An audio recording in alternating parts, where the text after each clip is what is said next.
अस्सलाम वालेकुम रहमतुल्लाहि व बरकातुहू। मेदक के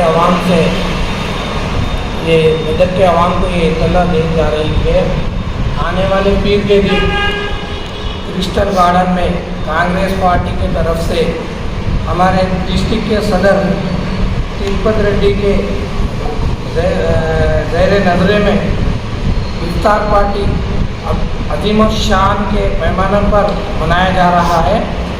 तमाम से गुजारिश है कि आवाम से ज़्यादा लोग शिरकत करें। इफ्तार और ताम का भी इंतज़ाम है।